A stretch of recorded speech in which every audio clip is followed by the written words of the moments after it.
après la parole. ashisha tetumana kuisha didi nzambi. Demain, nous allons lire un autre passage nankuni tukala bakubala mufundu mukwabu parce que nous allons aborder un autre aspect de ce sujet. nitukala bakwakula bwa chibadi chikwabu ya chena bwalwechi. Mais ce soir, acceptez que nous puissions revenir dans Lévitique le chapitre 9 et nous lisons à partir du verset 22. Alors il est dit ceci. Aaron leva ses mains vers le peuple et il le bénit. Il descendit après avoir offert les sacrifices d'expiation, l'holocauste et les sacrifices d'action de grâce. Moïse et Aaron entrèrent dans la tente d'assignation. Lorsqu'ils en sortirent, ils bénirent le peuple. Et la gloire de l'Éternel apparut à tout le peuple. Le feu sortit de devant l'Éternel et consuma sur l'autel l'holocauste et les graisses. Tout le peuple les vit et ils poussèrent des cris de joie et se jetèrent sur leurs faces.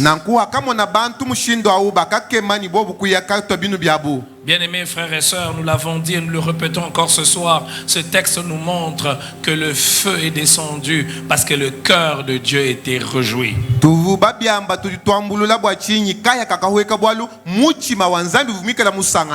Réjouir le cœur de Dieu doit être notre priorité. Réjouir le cœur de Dieu doit être le désir ardent qui monte dans nos cœurs. Nous ne devons pas tomber dans le piège de vouloir utiliser Dieu. Personne d'entre nous ne peut utiliser Dieu. Nous ne devons pas nous tromper au point de croire que nous pouvons nous servir de Dieu.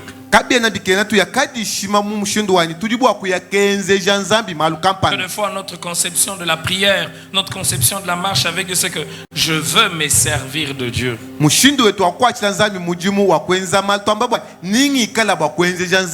veux me servir de Dieu pour aller loin. Je veux me servir de Dieu pour être grand. Je veux me servir de Dieu pour être puissant et connu. La meilleure attitude que nous devons avoir, c'est de laisser Dieu se servir de nous. Et nous avons commencé à voir un certain nombre de choses qui réjouissent le cœur de Dieu. Nous avons parlé de l'obéissance. Nous avons pris du temps à parler de l'obéissance. Mais nous avons promis de parler des 5 choses qui réjouissent le cœur de Dieu. Rapidement, ce soir, nous allons voir 4 autres choses qui réjouissent le cœur de Dieu. Vous pouvez être sûr que lorsque ces choses sont en place, le cœur de Dieu se réjouit. D'où nous vient cette certitude? Parce que ces choses sont tirées des Écritures. Pourquoi nous avons cette assurance? Parce que les Écritures viennent de Dieu. La Bible que nous avons entre nos mains n'est pas un livre ordinaire. C'est un livre extraordinaire au travers duquel Dieu a voulu non seulement se faire connaître, mais Dieu a voulu parler aux hommes. Ce livre ne nous parle pas de tout, de la science, de la géographie, de mathématiques, quand bien même on peut retrouver ces choses dans ce livre. Ce livre nous parle de la relation de l'homme avec Dieu.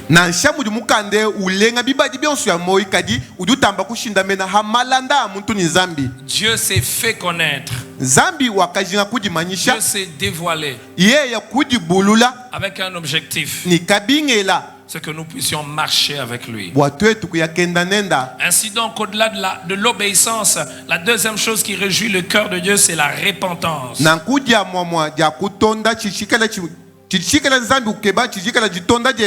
Et nous voyons cela clairement dans les Écritures.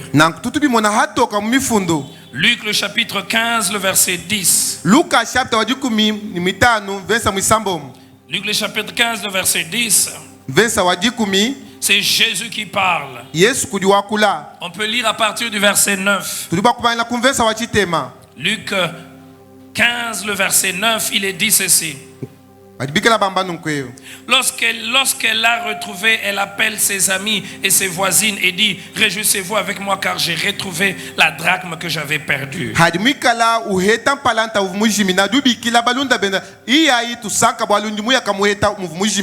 De même, je vous le dis, il y a de la joie devant les anges de Dieu pour un seul pécheur qui se répand. Et après leur avoir dit ceci, Jésus donne la parabole du fils prodigue. Ce fils qui a demandé la part de son héritage à son père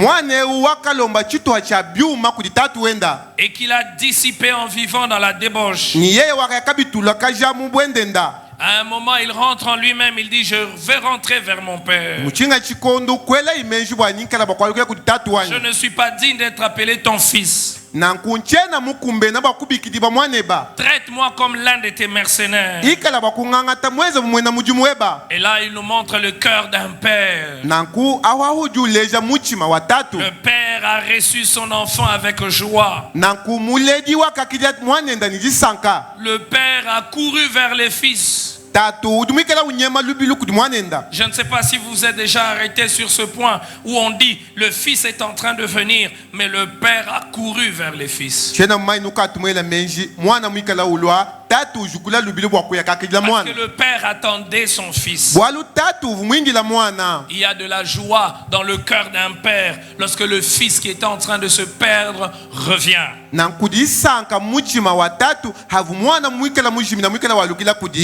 Oui, frères et sœurs, pourquoi nous avons besoin de repentance? Et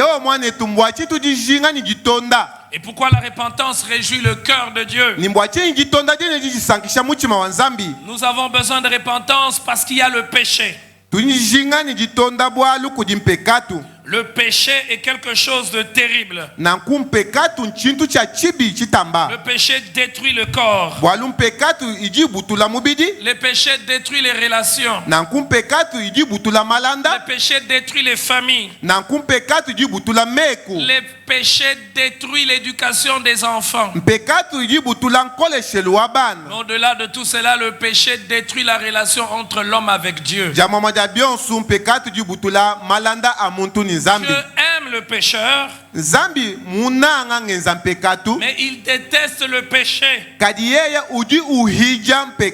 Et dans son amour immense, il ouvre une porte pour le pécheur. Quelle est la porte qui a été ouverte pour le pécheur? Est-ce l'offrande? Non. La porte qui est ouverte pour les pécheurs, ce n'est pas l'offrande. Est-ce la prière? Non. La porte que Dieu ouvre pour tout pécheur, c'est la repentance. Nous avons besoin de repentance. Tous. Car la Bible dit: tous ont péché et sont privés de la gloire de Dieu.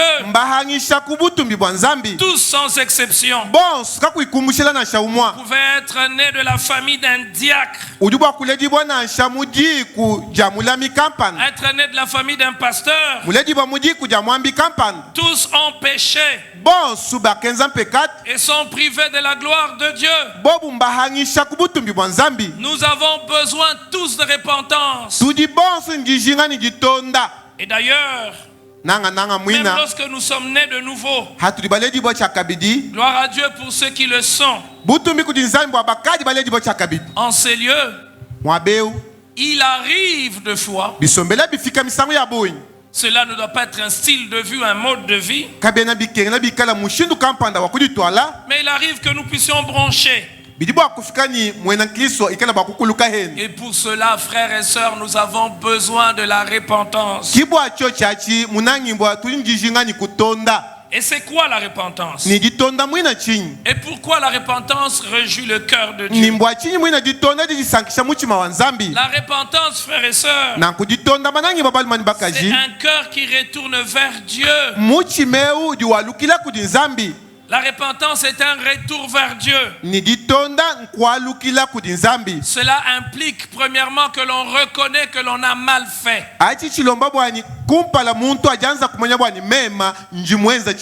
On est brisé au-dedans de soi-même. Voyez-vous, quand on dit que reconnaître que l'on a mal fait, il ne s'agit pas de faire comme nous le faisons avec les hommes. Même quand ils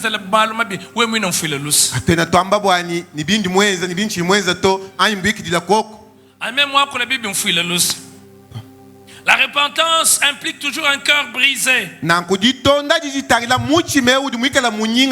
Un cœur qui reconnaît que l'on a désobéi à Dieu.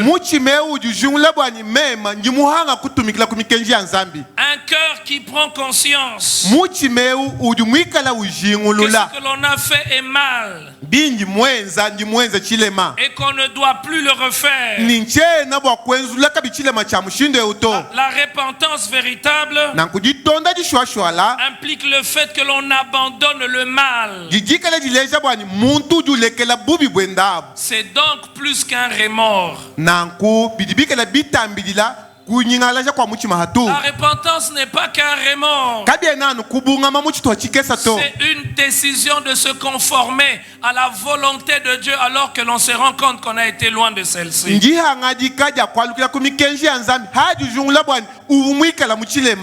Et dans Luc le chapitre 15, toujours le verset 7, on nous parle de cette joie que produit la repentance. Pas sur la terre mais au ciel. Il est dit de même, je vous l'ai dit, il y aura plus de joie dans le ciel pour un seul pécheur qui se répand.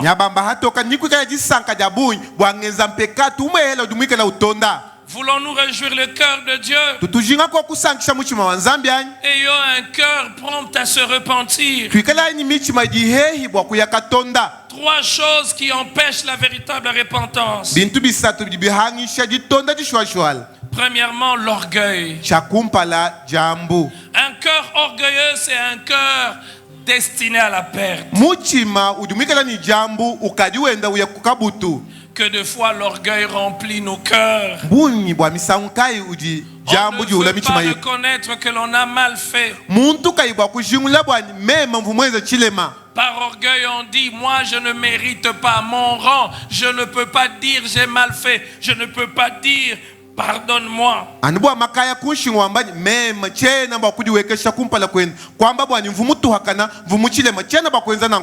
Sommes-nous des orgueilleux ce soir? Incapables de nous repentir? Incapable de dire Seigneur j'ai mal fait. L'orgueil nous pousse à justifier le mal.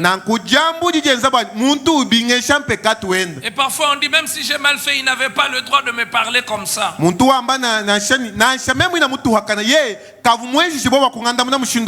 Mon frère, quand on a mal fait, quand on a désobéi à la loi de Dieu, la seule chose à faire, peu importe comment on nous a parlé, c'est de réparer, c'est d'arranger avec Dieu.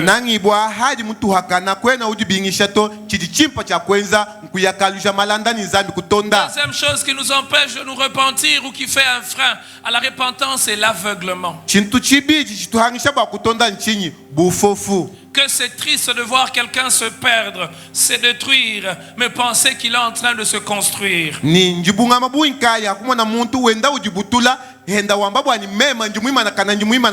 N'avez-vous jamais remarqué certaines personnes, vous voulez les aider, elles sont en train de se perdre, elles sont en train de se détruire, elles sont en train de prendre la mauvaise voie, mais elles vous donnent l'impression qu'elle fait ce qui est correct. Laisse-moi faire ce que j'ai correct, je fais. Qu'est-ce que toi tu connais?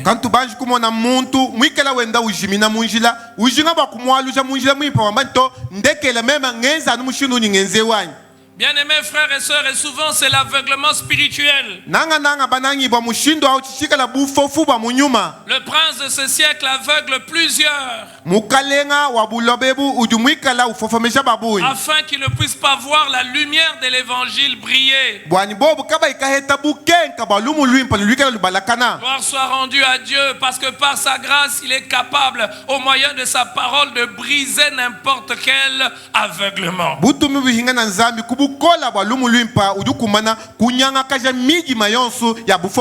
Troisième chose qui empêche une repentance véritable et sincère, c'est l'ignorance.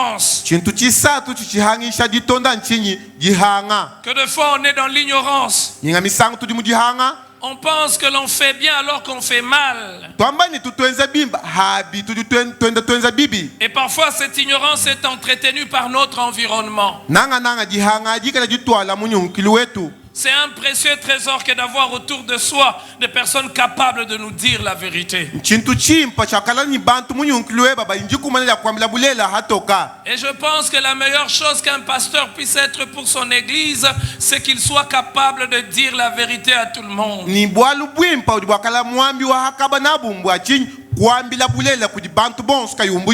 Il n'y a rien d'aussi grave comme quand un pasteur devient un flatteur. Comme quand un pasteur devient un amuseur. Quand ses prédications ne sont que pour que les gens se sentent bien.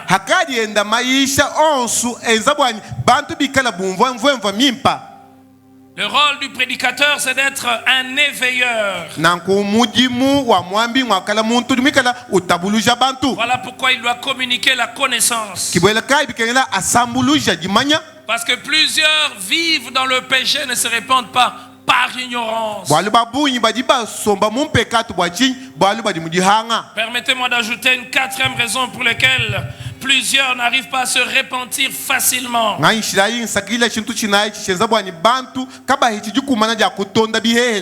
Plusieurs n'arrivent pas à se repentir facilement à cause, et j'aimerais que nous ne puissions point oublier, perdre de vue cette quatrième raison. Plusieurs n'arrivent pas à se repentir parce qu'elles ont des mauvaises compagnies. J'en ai parlé tout à l'heure, mais c'est important de le dire. La Bible nous parle de ce roi. Une multitude de prophètes vient lui dire, avance, vas-y. Mais un autre prophète vient lui dire, je crois que c'est Michée. Il lui dit la vérité. Mais il s'était constitué une foule de prophètes qui devaient lui dire ce que lui voulait entendre.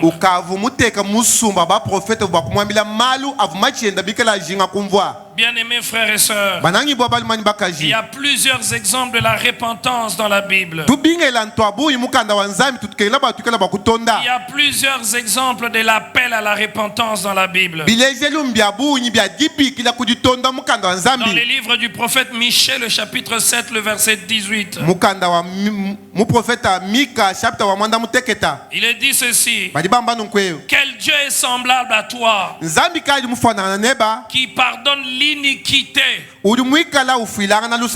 qui oublie le péché, du reste de ton héritage. Il ne garde pas sa colère à toujours, car il prend plaisir à la miséricorde. Et le verset 19, il aura encore compassion de nous. Il mettra sous ses pieds nos iniquités. Et ici on nous montre la réponse de Dieu à une repentance sincère. Dieu pardonne. Bien-aimés frères et sœurs, le temps me manque de nous dire les conséquences du manque de repentance.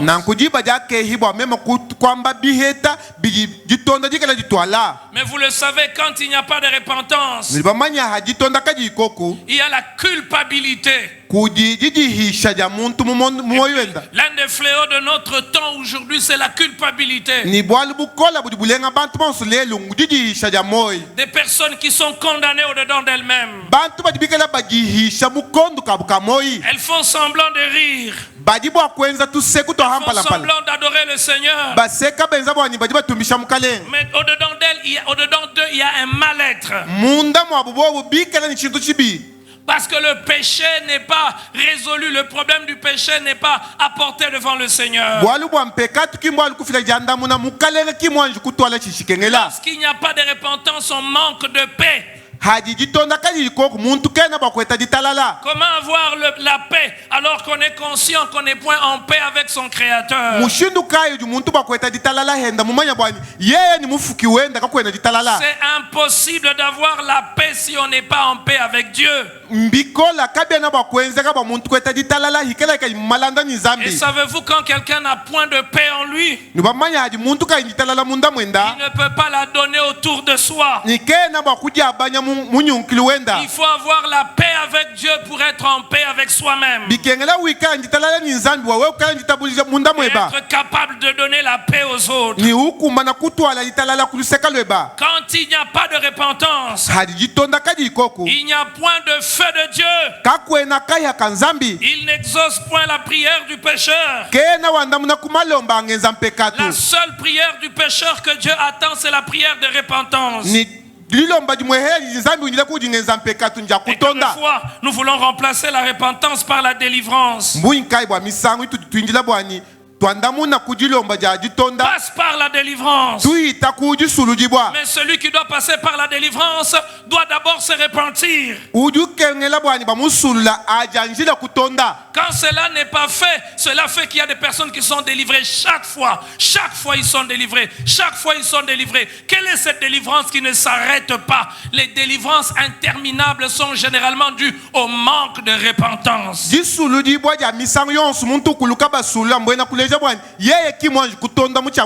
Il n'y a point de joie en entretenant et en cachant son péché. Lorsqu'il n'y a point de repentance, frères et sœurs, il y a le malheur. Nous le voyons dans toute la Bible. Et particulièrement lorsqu'Israël devait prendre la ville d'Aï. Ils vont vers cette ville en étant sûrs que les victoires du passé allaient encore être les victoires du présent. Bien-aimés, c'est important que nous puissions nous rappeler que les victoires d'hier peuvent être aujourd'hui si nous gardons le Dieu avec qui nous avons marché hier.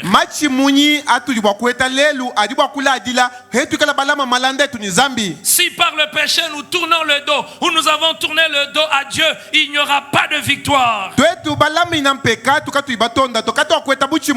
Et en matière de péché et de repentance, il n'y a pas d'exception. Mais quand on se répand, Dieu pardonne. Il pardonne, il peut nous rendre blancs. Il peut nous laver complètement.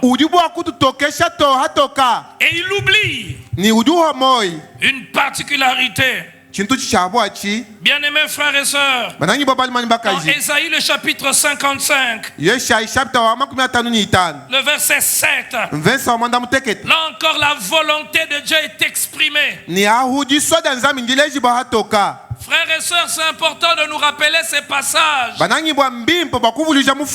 Car nous courons un risque. Il y a plusieurs personnes déçues dans des rassemblements comme ceci. J'ai prié, mais rien n'a changé. J'ai prié, mais rien n'est arrivé. Pourquoi? Nous prions, mais nous ne réjouissons pas le cœur de Dieu. Ésaïe 55, le verset 7. Lisons même un peu le verset 6. Cherchez l'Éternel pendant qu'il se trouve. C'est ce que nous sommes en train de faire. Nous le cherchons. Invoquez-le tandis qu'il est prêt. Oui, il est prêt. Et le verset 7. Que le méchant abandonne sa voie. Cherchez l'Éternel pendant qu'il se trouve. Oui, c'est une vérité. Mais le le méchant doit abandonner sa voie. Et l'homme d'iniquité ses pensées. Qu'il retourne à l'Éternel, qui aura pitié de lui. Lui, c'est un Dieu d'amour. Il a pitié de celui qui retourne vers lui. Mais celui qui ne veut pas retourner vers lui, il a la condamnation. Celui qui ne veut pas retourner vers lui, ce n'est pas le feu de l'approbation, mais c'est le feu du jugement. Bien-aimés frères et sœurs, il attend que tu retournes vers lui. Et il va t'accepter. Il aura pitié de toi. Toi qui vis avec un homme qui n'est pas ton mari. Vous avez même 5 enfants et vous ne vous êtes jamais mariés. Vous n'avez jamais régularisé la situation. Toi qui as une copine à gauche et à droite. Il ne te dit pas tu seras grand, tu seras prospère. Non. Ce n'est pas ça le message de Dieu. Lisez tout l'Ancien Testament. Et Dieu ne tremble devant aucun homme. Dieu ne tremble devant aucun homme. Il a envoyé ses prophètes à des rois. Il a envoyé ses prophètes à des nations entières. Répentez-vous. Entrez vers Dieu.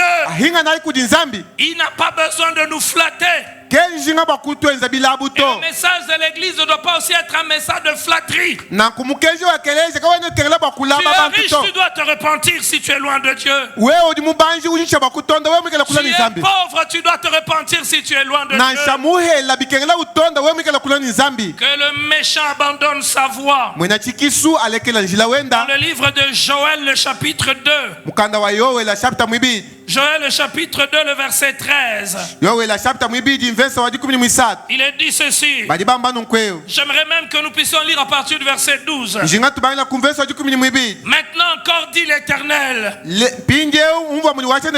Revenez à moi de tout votre cœur. Revenez à moi de tout votre cœur. On ne doit pas revenir à Dieu en partie. Seigneur, je reviens à toi parce que j'ai peur de mourir. Et puis quand tu vas me guérir complètement, je vais rentrer dans ce que je faisais. Frère, revenez à Dieu de tout votre cœur. Que dis-je? Revenons à Dieu parce que je suis concerné. Avec des jeûnes, avec des pleurs et des lamentations. Les pleurs sont devenus rares dans nos églises. Les pleurs de repentance. Il y a plus de pleurs de ce que l'on manque. Je manque le mariage, je manque l'argent, je manque la voiture, je manque l'immeuble. Dieu est capable de nous donner toutes ces choses. Et il le fait. Mes frères et sœurs, comment Dieu va-t-il nous donner toutes ces choses si nous ne sommes pas en paix avec lui? Au verset 13, il dit déchirez vos cœurs et non vos vêtements. Et revenez à l'Éternel votre Dieu, car il est compatissant et miséricordieux. Là, la colère est riche en bonté. Quand nous lisons qu'il est dit qu'il est lent à la colère, cela doit nous faire trembler. Il est lent à la colère, c'est-à-dire quand quelqu'un va dans une mauvaise voie, il ne punit pas directement, il ne frappe pas directement, parce qu'il lui donne l'opportunité, le temps pour qu'il se répande.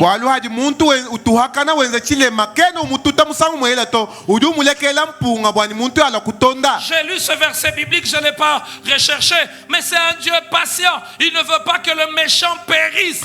Il ne veut pas que cet homme, cette femme que tu es, qu'il a créé à son image, pour sa gloire puisse périr.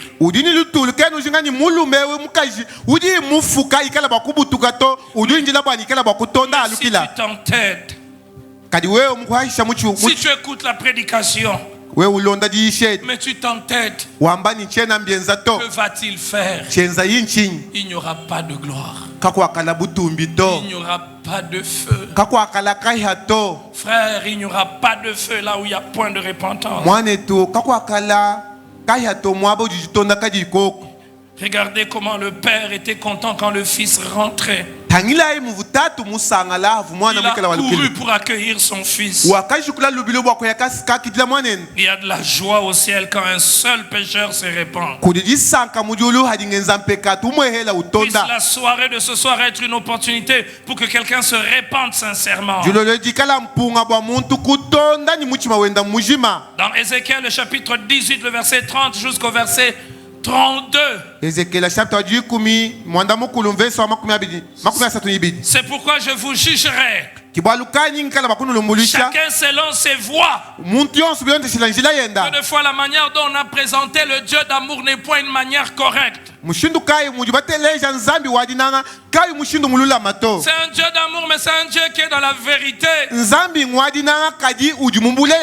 Quand je pense et quand je lis ce passage, je comprends la responsabilité, le poids qui est sur le prédicateur. Que de fois le Dieu dont nous parlons sur du haut de nos chairs n'est pas le Dieu de la Bible. On présente un Dieu qui accepte tout. On présente un Dieu qui tolère tout. Je me rappelle il y a quelques années, j'ai entendu quelqu'un dire. Il parlait d'une personne qui priait, qui venait fréquenter l'église qu'il dirigeait. Cette personne ne craignait pas Dieu. Cette personne, semble-t-il, était dans toutes les mauvaises choses. Et cette personne avait plusieurs femmes. Mais le conducteur disait, et cette brebis, Dieu me l'a envoyée pour qu'elle me donne de l'argent. Donc son rôle c'est de seulement donner l'argent. Mais quel est son avenir éternel? C'est bon, il va pardonner tout le monde. Non. C'est bon, il va pardonner celui qui rentre vers lui. Il est le Dieu d'amour, mais il est le juste juge. Et malheur à celui qui va tomber sous les jugements de Dieu. Oui, cela me concerne aussi. Les jugements de Dieu sera implacable. Le jugement de Dieu sera pour tout le monde. Et ce jugement sera grave. Parce que nous aurons méprisé le Fils qu'il a envoyé. Dans Ésaïe, la Bible dit, le châtiment qui nous donne la paix est retombé sur lui. Il y a donc quelqu'un qui a été frappé, quelqu'un qui a été condamné à cause de notre désobéissance à Dieu. Il a pris notre place, il a pris notre honte. Mais lorsque nous refusons de nous reconnaître en lui, la Bible dit, il a donné son Fils unique afin que quiconque croit en lui ne périsse point. Car le châtiment, le jugement du péché a été fait à la croix de Golgotha. Celui qui suit Jésus ne sera plus condamné. Il jugera chacun selon ses voies. Maison d'Israël, dit le Seigneur. L'Éternel. Et là cet appel revient encore. Ézéchiel chapitre 18 le verset 30. Cet appel retentit encore. Ce soir en venant ici je me disais, Seigneur, pourquoi je reviens sur ces choses? Ces choses sont basiques, sont essentielles. Mais c'est le fardeau qu'il a déposé sur mon cœur. Comment vous parlez d'autre chose? Le plus important, ce n'est point de vous parler de ce que j'ai envie de vous parler, mais c'est de vous parler de ce que lui veut que vous puissiez entendre. Cet appel est clair. Revenez et détournez-vous de toutes vos transgressions. Afin que l'iniquité ne cause pas votre ruine. L'iniquité cause la ruine de tout le monde. Il y a eu de plus belles femmes que toi avant toi. Qui ont été ruinées à cause de l'iniquité. Il y a eu des prédicateurs plus loin que toi. Qui ont subi la ruine à cause de l'iniquité. Il y a eu des excellences avant toi qui ont été ruinées avant l'iniquité. Il y a eu des directeurs avant toi qui ont été ruinés à cause de l'iniquité. Le verset 31, rejetez loin de vous toutes les transgressions par lesquelles vous avez péché. Faites-vous un cœur nouveau et un esprit nouveau.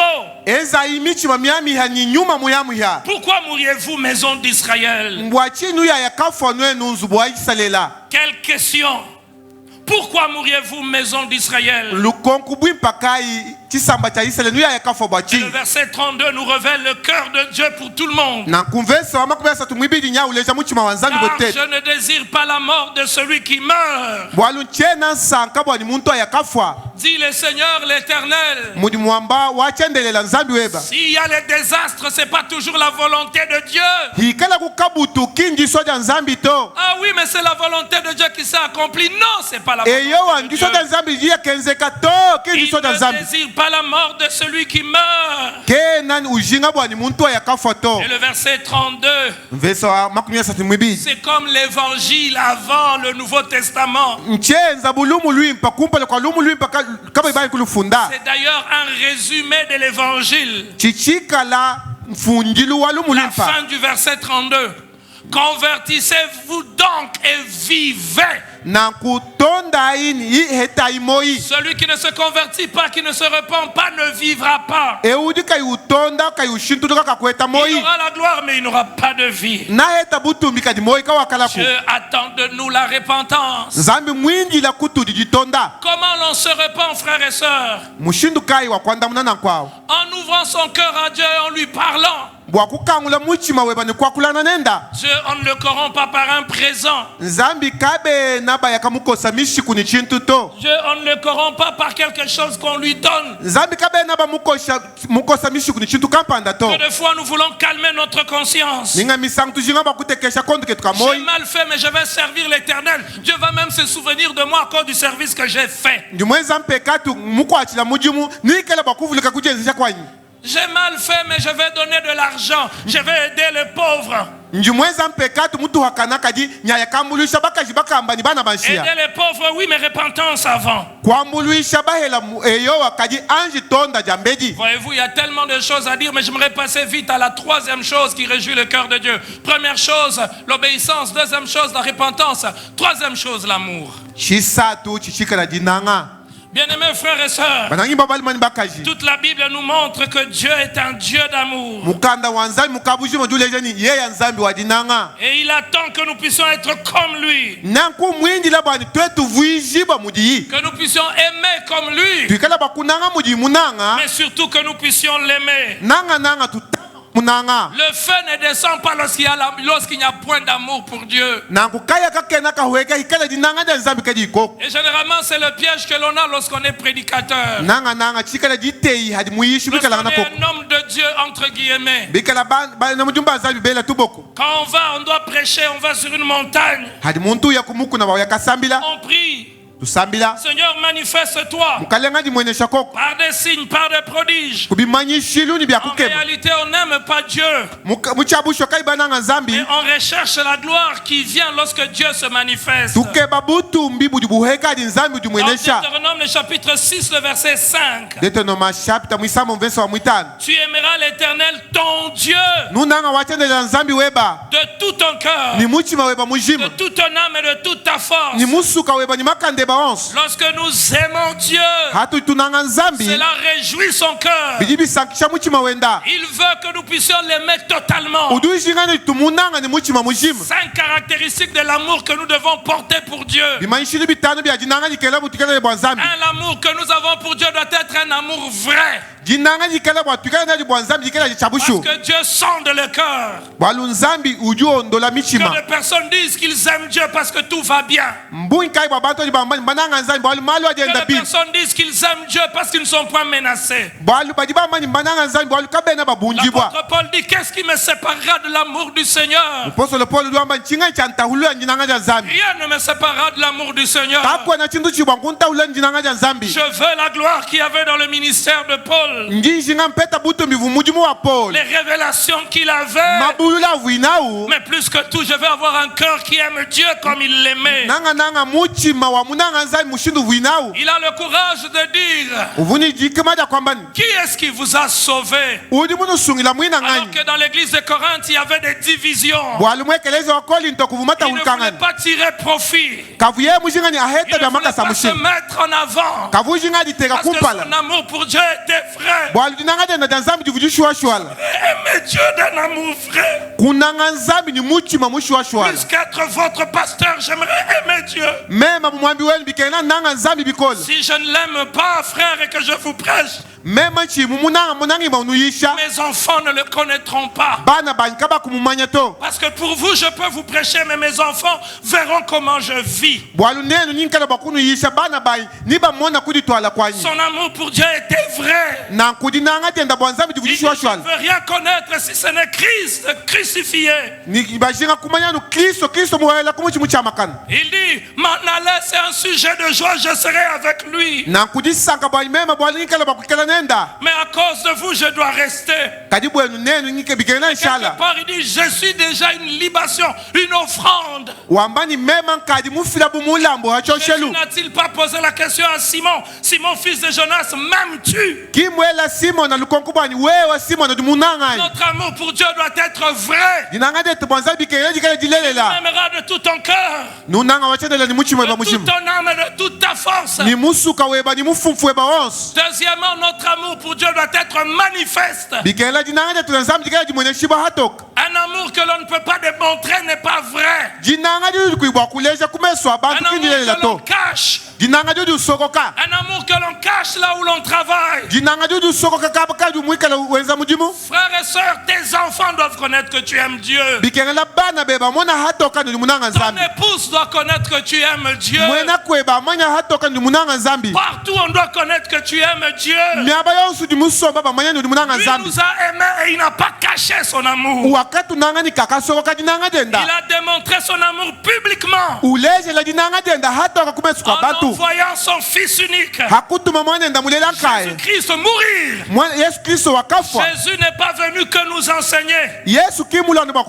Jésus n'est pas venu que nous montrer un modèle. Il est venu pour mourir. Et c'était la manifestation suprême de l'amour de Dieu. Et il n'est pas mort en cachette. Frère, sœur, est-ce que tu aimes Dieu? Oui, tu veux le feu. Mais as-tu un cœur pour Dieu? Est-ce que tu l'aimes publiquement? Est-ce que ta fiancée sait que tu aimes Dieu? Au point où entre elle et Dieu, tu choisiras Dieu. J'aime ma femme, mais entre ma femme et Dieu, je choisirai Dieu. Si je choisis Dieu, je serai un bon mari pour elle. Est-ce que tes enfants savent que tu aimes Dieu? Troisième caractéristique, notre amour pour Dieu doit être exclusif. C'est un amour unique. Un amour qui ne peut être comparé à rien. C'est pour cela ailleurs il a dit tu haïras. Pour aimer tu haïras. Non pas qu'il faut haïr, mais ton amour pour Dieu doit être incomparable à quelque chose sur la terre.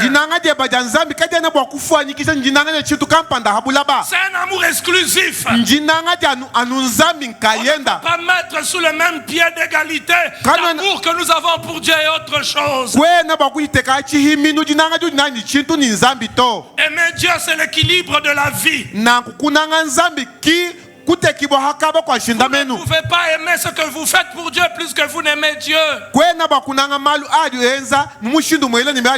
Et moi, pasteur, je ne dois pas aimer l'église plus que je n'aime Dieu. Si j'aime l'église plus que je n'aime Dieu, je vais devenir un fonctionnaire d'église. Et je n'aurai plus une marche avec Dieu. Aimer Dieu n'est pas la panage que des pasteurs, des prédicateurs. On peut être un homme d'affaires et on aime Dieu. Tout le monde n'est pas appelé à devenir prédicateur. Mais tous nous devons avoir un amour exclusif pour Dieu. Quatre caractéristiques de l'amour pour Dieu. Ça doit être un amour sacrificiel. Un amour qui ne se sacrifie pas n'est pas un amour. Les disciples ont dit à Jésus, nous avons tout quitté à cause de toi. Qu'allons-nous recevoir en retour? Pour le suivre, ils ont tout quitté. Aimer Dieu, ce n'est pas chanter à l'église. Que des fois je me plains de cette manière de voir les choses. Il y a des gens qui disent, je suis l'adorateur. Maintenant les gens se donnent des noms. Adorateur. Comme d'autres se donnent des noms. Pasteur. Mon nom c'est pas pasteur. Mon nom c'est Mbia Emmanuel. Et si vous m'appelez frère Mbia, vous n'avez pas péché.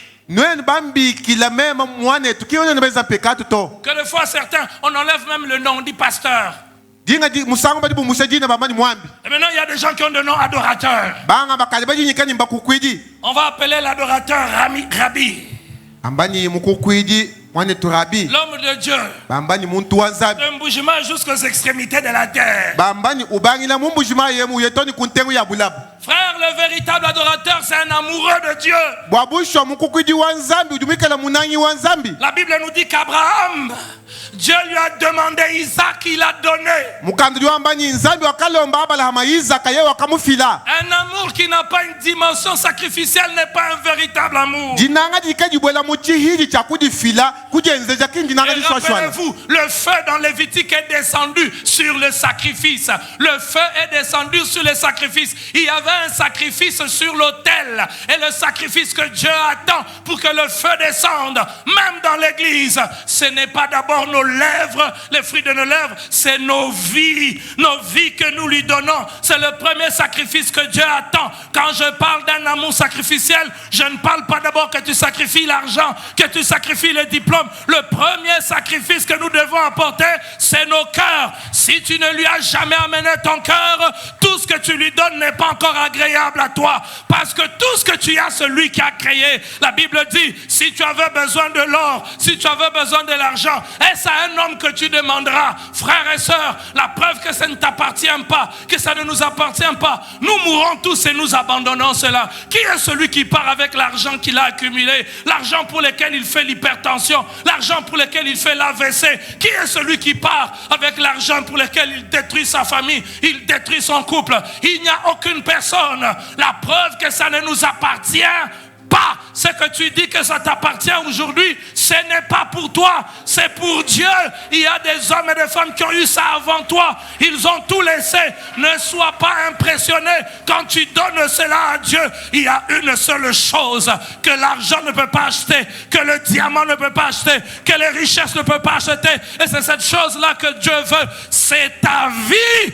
C'est ta vie, c'est ton cœur. Ce matin, ce soir, voulais-je dire, il nous appelle à l'aimer. Quel est le plus grand commandement?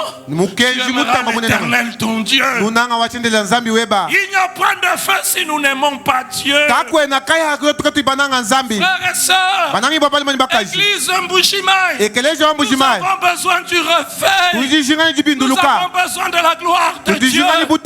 Nous avons besoin du feu purificateur de Dieu. Nous avons besoin de voir la ville totalement livrée à Jésus. Nous avons besoin de voir des véritables conversions au milieu de nous. Nous avons besoin de voir nos autorités craindre Dieu. Mais si nous n'aimons pas Dieu, il n'y aura point de feu. Cinquième caractéristique de l'amour pour Dieu, ça va être un amour permanent, un amour circonstanciel. Tu aimes Dieu parce que tu es étudiant. Tu aimes Dieu parce que tu es pauvre, parce que tu n'as point d'argent. Que de fois nous changeons. J'aimerais vous avouer quelque chose. Le plus grand combat aujourd'hui, c'est de demeurer la même personne devant Dieu. Car frères et sœurs, la gloire, le succès, les richesses peuvent incliner nos cœurs. Si tu n'aimes Dieu, que quand tu manques, donc il va falloir pour Dieu de retirer ce que tu as pour que ton cœur revienne à lui. Et nous le voyons, mes frères. Des personnes qui ont une gloire. Je vais le dire comme mon pasteur, le pasteur Pierre Moubenga. Ils ont une gloriole. Ils ont une gloriole, une petite gloire. Et puis ils changent d'attitude. Il ne peut plus s'agenouiller. Non, il est devenu boss, il est devenu PDG. Il regarde les autres avec hauteur. Quand il vient à l'église, il veut une place spéciale. Désormais, il impose comment on doit lui parler. Désormais son langage change. Cet homme de Dieu s'est joué de moi. Oui, mais quand tu n'étais rien, quand tu n'avais rien, comment tu étais? Frères et sœurs, quand on est pasteur, on change. Notre manière de marcher change. Notre attitude change. J'en parle souvent ici. Le culte doit s'arrêter pour que l'on fasse des choses qu'on nous introduise. Le culte n'est pas centré sur Dieu. Oh, frères et sœurs, nous devons aimer Dieu d'une manière permanente. L'attitude correcte, c'est que plus Dieu nous élève, plus notre amour doit être débordant. On ne doit pas aimer Dieu que quand on est en bonne santé. Même quand la santé nous dérange. Comme les compagnons de Daniel. Devant la fournaise, ils ont aimé Dieu. Voyez-vous, frères, Dieu, on ne les manipule pas. Ils n'ont pas prié pour qu'il y ait le quatrième homme. Vous le savez, ils n'ont fait monter aucune prière. Mais ils ont été fidèles. Ils sont restés attachés à Dieu. Ils ont démontré que même la persécution ne pouvait pas les séparer de Dieu. Je prie Dieu pour mon cœur. Et je prie Dieu aussi pour cette assemblée. Il y a de merveilleuses promesses de Dieu sur cette assemblée. Il va va le réaliser car il n'est pas menteur. Mais je lui demande plus que tout que nous restions amoureux de Dieu. Quand il y aura un gouverneur qui viendra, qui sortira d'ici. Je ne dis pas un gouverneur qui viendra d'ailleurs et qui priera ici, mais un gouverneur qui viendra d'ici, qui a prié ici, qui s'est converti ici. Quand ils viendront, que l'amour pour Dieu devienne la norme.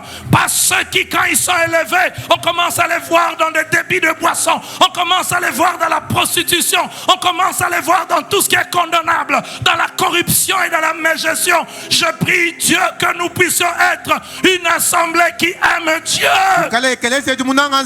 Il y a 6 ans, il m'a dit qu'il y aura des millionnaires dans cette église. Je prie Dieu que quand cela se réalisera, peut-être que cela s'est déjà réalisé, je ne sais pas, mais je lui demande que ce soit des hommes qui aiment Dieu en tout temps. Ils les aiment quand ils sont pauvres, ils l'aiment quand ils sont riches, ils aiment Dieu quand ils sont honorés, ils aiment Dieu même quand ils ne sont pas honorés.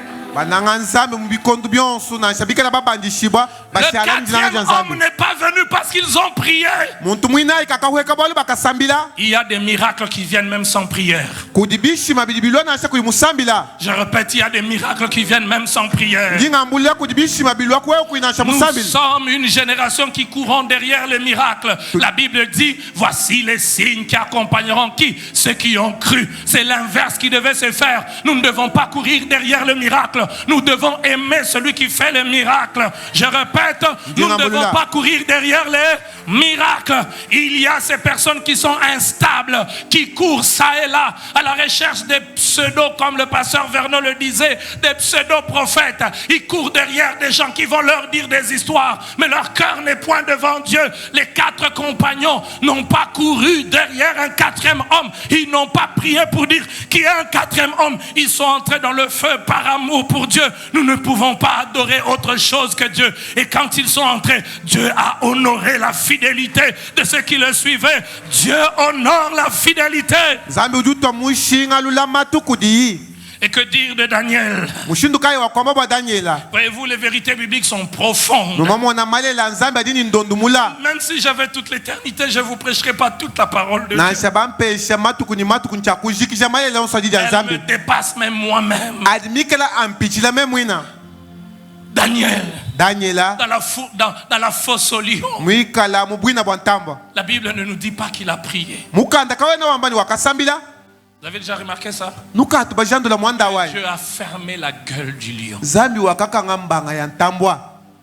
Jésus a posé la question à Simon. Simon, fils de Jonas. M'aimes-tu? Il y a ceux qui disent que ce n'est pas une préoccupation pour Dieu que nous puissions l'aimer. C'est une préoccupation de Dieu. Il veut que nous puissions répondre à son amour. S'il n'était pas préoccupé, comment pouvez-vous poser la question à Simon? Simon, fils de Jonas, m'aimes-tu? Dieu n'est pas une boutique où on prend et on part. Dieu n'est pas un magasin. C'est ça. Vous savez, quand la théorie, quand les enseignements du nouvel âge entrent dans l'église, ça nous amène cela. Dieu est comme une force de la nature. Il y a même des gens qui disent la nature. J'entends même des gens dire, je t'envoie des ondes positives. Et je suis désolé d'entendre même des chrétiens dire, je t'envoie des ondes positives. Quelle onde positive? Nous ne croyons pas une force de la nature. Nous croyons en un Dieu. La force de la nature, on peut la manipuler. Connais les lois de la nature, utilise-les à ton profit. Connais la loi de l'attraction, utilise-la à ton profit. On n'utilise pas une loi de la nature, non, c'est les lois des démons que l'on utilise. Nous croyons en un Dieu qui a créé le ciel et la terre, qui dit, je suis le chemin, la vérité et la vie. Amen. Il est le chemin, la vérité et la vie. Est-ce que je l'aime plus que tout? Cette phrase, je ne l'ai pas préparée, je vous dis la vérité. Il y a des miracles qui arrivent même quand on n'en a pas prié. Vous n'avez pas prié, mais votre cœur est un terrain propice pour que Dieu agisse. Quelqu'un peut dire depuis le début, parce que tu ne nous as pas fait prier. Le fais, le fais, le fais, le fais, le fais, le fais. On fait des prières de feu, mais il n'y a point de feu. Parce que le feu ne descend pas de n'importe quelle manière. Combien de fois on a envoyé le feu? Envoyez! Feu! Mais il n'y a point le feu. Les démons viennent. Les sorciers viennent. Il y a des miracles qui viennent même quand on n'a pas prié. Parce qu'on a réjoui le cœur de Dieu. Salomon, quand il consacre le temple, Dieu lui a donné des choses qu'il n'a pas demandées. Gloire à Dieu. Est-ce qu'on peut élever nos voix et dire Seigneur, je veux t'aimer. Je veux t'aimer. Je veux t'aimer. Je veux t'aimer. Si tu penses que tu dois te repentir, élève ta voix et prie. On a encore 10 minutes, je vous en prie. On va juste jouer le synthé. Oui, s'il y a un chant, monte. Élève ta voix et prie.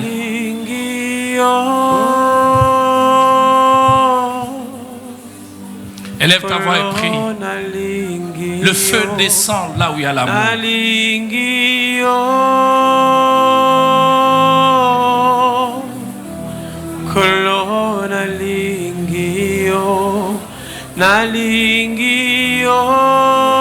Tu peux dire Seigneur, apprends-moi à t'aimer. Tu peux dire Seigneur, apprends-moi à t'aimer plus que tout. Élève ta voix et dis Seigneur, apprends-moi à t'aimer. Élève ta voix et prie. Dis Seigneur, apprends-moi à t'aimer. Seigneur, nous avons besoin de toi ce soir. Dis Seigneur, aide-moi à t'aimer. Je ne peux le faire par moi-même. Je suis incapable.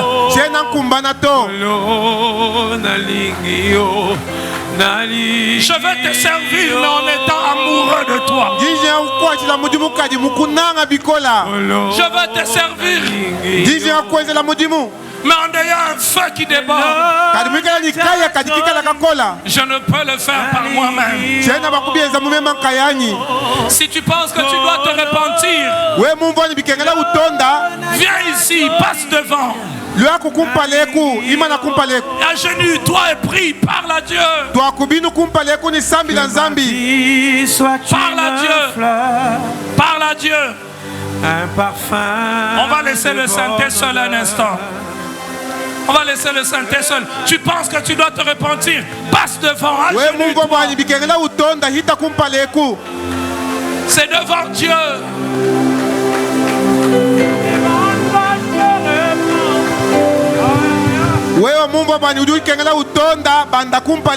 Il n'y a pas de gloire à cacher son péché.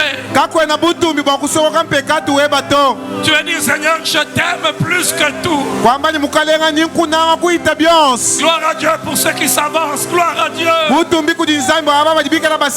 Il a vu dans le secret, il connaît dans le secret. Si tu penses aussi que tu dois te repentir, avance-toi ici. Il y a le feu au ciel, mais il n'y a pas le sacrifice sur lequel le feu doit descendre. Il y a le feu au ciel. Mbujima, il y a le feu au ciel. C'est un Dieu puissant. C'est un Dieu grand. Y a-t-il le sacrifice sur l'autel? Il y a point de statut pour ne point se repentir. Il y a point de niveau pour ne pas se repentir. Il y a point d'âge pour ne pas se repentir. Il ne résiste pas à un cœur qui se repent. Élève ta voix et prie. Et toi qui es ici devant, parle à ton Dieu. Il sait entendre le cri de ton cœur. L'Esprit de Dieu est là ce soir. L'Esprit de Dieu est là ce soir. Alors que nous nous repentons, alors que nous disons Seigneur, apprends-moi à t'aimer, il y a des hommes et des femmes qui sont saisis par le Saint-Esprit. Il y a des hommes et des femmes qui ressentent comme le feu dans leur corps. Le Saint-Esprit n'est pas une sensation, mais parfois quand il se manifeste, notre corps réagit. Le Saint-Esprit est là ce soir. Il passe parmi les chaises. L'Esprit de Dieu, l'Esprit de vérité, il brise l'aveuglement ce soir. Il brise l'aveuglement ce soir. L'Esprit de Dieu convainc ce soir. Si ton péché est rouge comme la cramoisie, il peut te laver. Si tu es sous le poids de la culpabilité, il peut te décharger. Si tu n'arrives pas à prier à cause du péché, avance-toi et repens-toi. Quand tu pries, tu n'arrives pas à prendre de l'envol. Quand tu es dans l'assemblée, tu pries. Mais quand tu es seul, tu n'arrives pas à prier. Le péché t'a emprisonné. Le péché t'a bloqué. Ce soir, il dit reviens vers moi. Il peut t'utiliser. Il peut t'utiliser. Tu es un vase d'honneur. Il peut t'utiliser. Tu es un vase d'honneur. Un vase d'honneur. Reçois la vie. Reçois la vie. Tu es un vase d'honneur. Tu es un vase d'honneur. Tu es un vase d'honneur. Il va t'utiliser. Il va t'utiliser.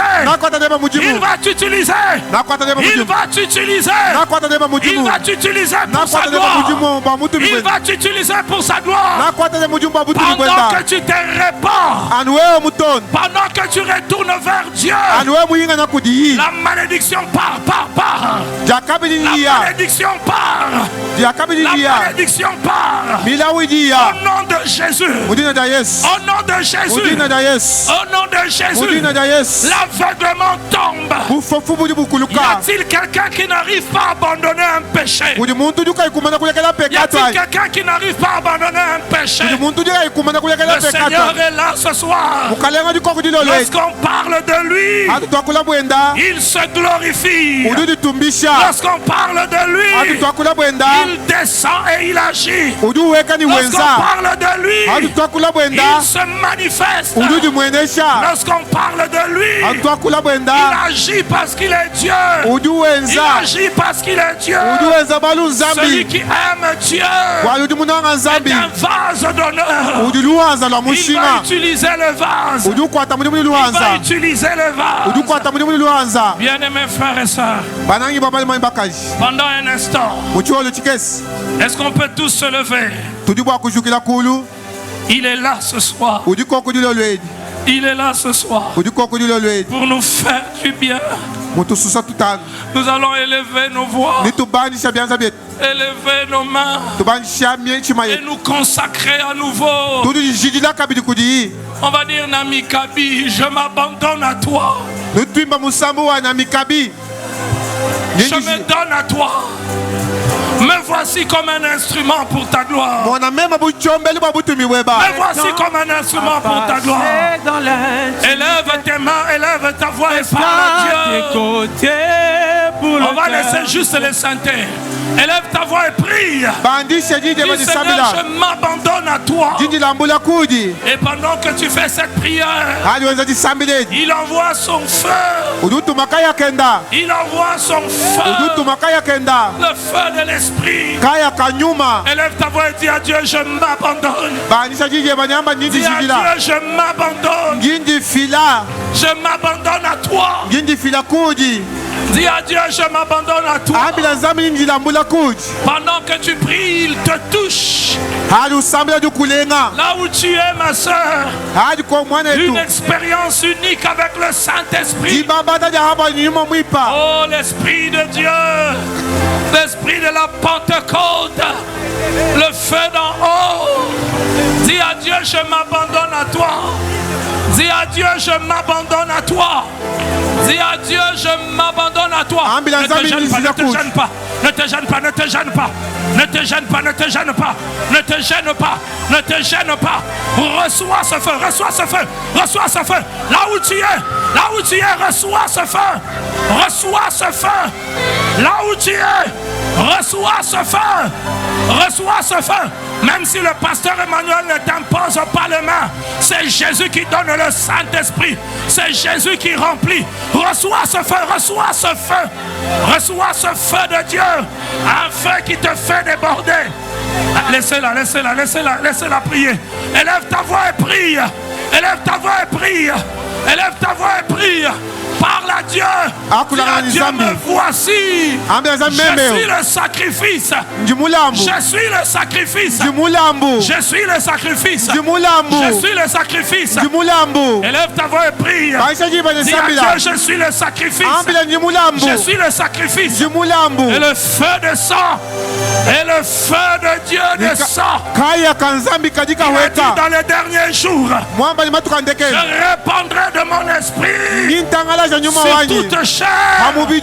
Vos fils et vos filles prophétiseront. Et vos jeunes gens auront des visions.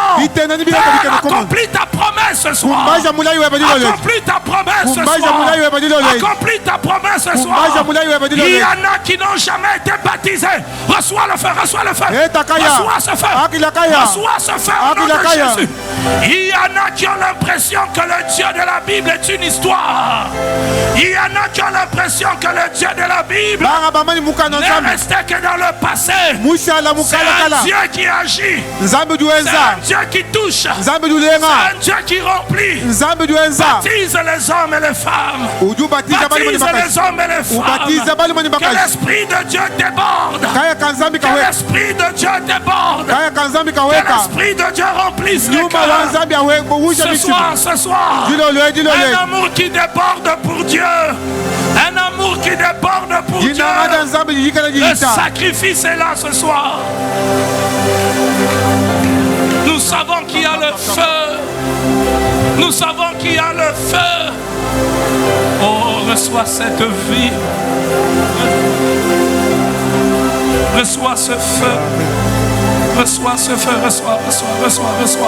Au nom de Jésus. Au nom de Jésus. Au nom de Jésus. Au nom de Jésus. Au nom de Jésus. Il touche, il te touche là où tu es. Il te remplit. Une expérience unique dans sa présence.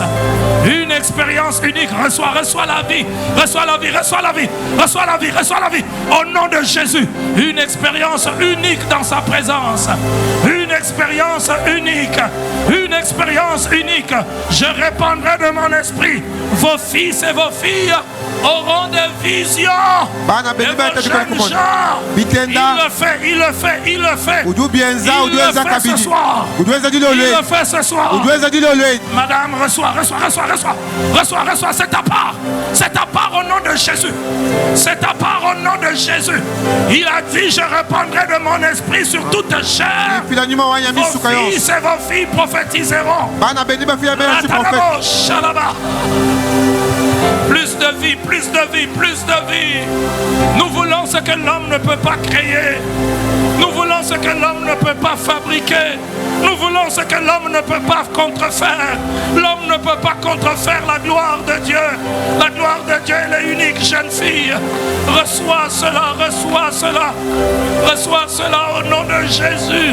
La gloire de Dieu, la gloire qui change, la gloire qui change, la gloire qui amène le changement. Il n'y a point d'hommes et de femmes que le Seigneur a oublié. Il n'y a point d'hommes et de femmes que le Seigneur a oublié. Je répandrai de mon esprit sur toute chair. Lorsque sa gloire descend, les démons partent. Les démons partent. Les démons partent. Les démons partent. Lorsque sa gloire descend, les démons partent. Lorsque sa gloire descend, la puissance de la magie, la puissance de la sorcellerie est brisée, est détruite.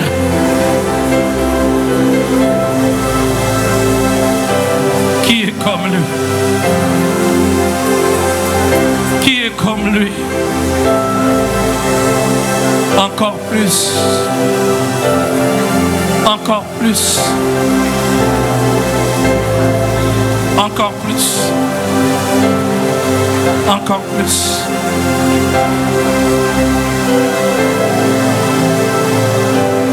Merci Jésus. Vous qui vous êtes avancés ici devant et que vous êtes agenouillés, regagnez vos places. Avec cette assurance que le Seigneur vous a pardonné. Il ne résiste pas à un cœur repentant. Est-ce qu'on peut rester debout un instant? Nous sommes à la fin.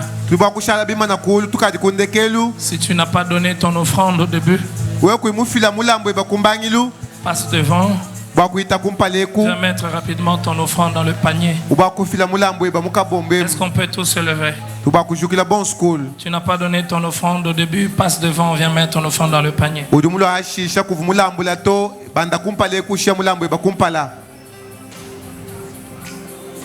Alléluia.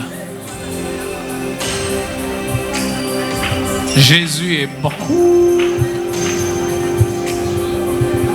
Jésus est bon.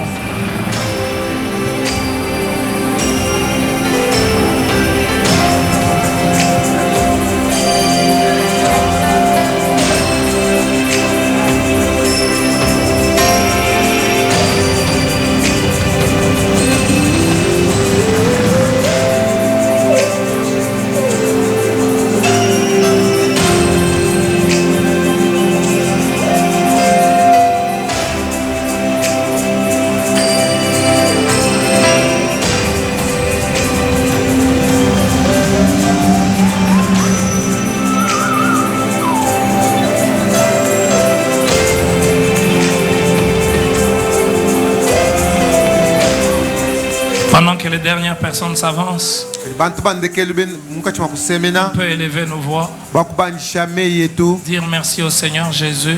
Et on va prendre le micro, on va donner à l'homme de Dieu Yannick.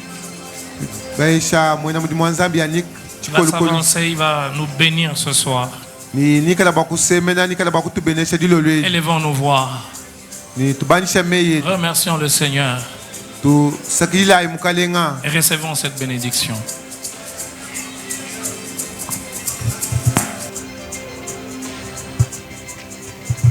Est-ce que tu peux élever légèrement tes mains? Élève légèrement tes mains comme quelqu'un qui veut recevoir une bénédiction venant de la part du Seigneur. J'avais besoin de commencer par dire à Dieu merci, mais je sens dans mon esprit que je vais déclarer carrément et nous allons rentrer dans nos demeures.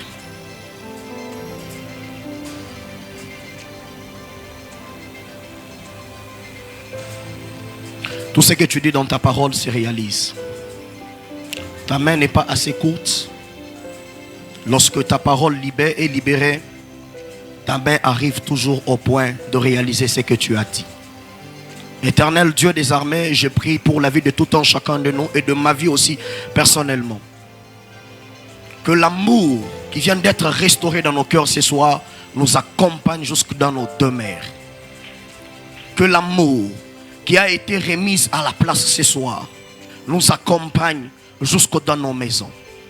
Éternel Dieu des armées, capacite aussi nos esprits à continuer à t'aimer même le jour de notre mort. Seigneur, accepte à ce que, même dans la souffrance, qu'on ne puisse pas t'abandonner. Que l'amour que nous avons reçu ce soir pour toi, que cet amour demeure à jamais dans nos cœurs. Je m'en vais déclarer avec ma main levée ce soir que la vie de tout un chacun de nous vive une restauration complète de l'amour de Dieu au nom du Seigneur Jésus-Christ. Que la vie de tout un chacun de nous vive la restauration complète de l'amour de Dieu dans le nom puissant du Seigneur Jésus-Christ.